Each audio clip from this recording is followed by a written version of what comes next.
प्रेमविवाह करताना ते जे वय असतं, हॉर्मोन्स असतात, त्याच्यामध्ये आपण दुर्लक्ष करतो त्या गोष्टी बऱ्याच वेळा, की पुढे जाऊन कदाचित नाही सक्सेसफुल होणार आहेत गोष्टी. सो तुम्ही कारणांचा अभ्यास करा असं मी म्हणेन. व्हॅलिड नसतील रिझन्स तर सोडून द्या. सोडून द्या म्हणजे कसं, की तुम्ही कितपत कन्व्हिन्स करू शकताय त्यांना. जर एखाद्या व्यक्तीला कन्व्हिन्स व्हायचं असेल ना, तर तो ऐकून घेतो. तो माणूस हे बघतो, म्हणजे आई वडील हे बघतात की अच्छा ही सांगतेय ना एवढं, चला विचार करून पाहूयात. किंवा ही म्हणतेय ना आता हिला करायचंय लग्न, ही आता मोठी आहे, ऍडल्ट आहे, सो हिला करू देऊयात आपण आणि आपण हिच्या पाठीशी उभे राहूयात.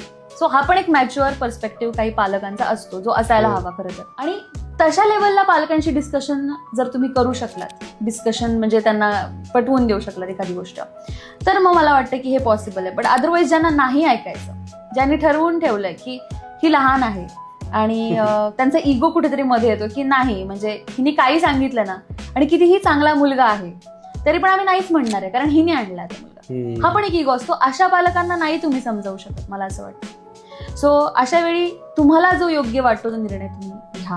आणि त्यासाठी जसं मी म्हणलं, तुम्ही जर इंडिपेंडेंट असाल तर तो निर्णय घ्यायला तुम्हाला अजून सोपं जातं थोडंसं.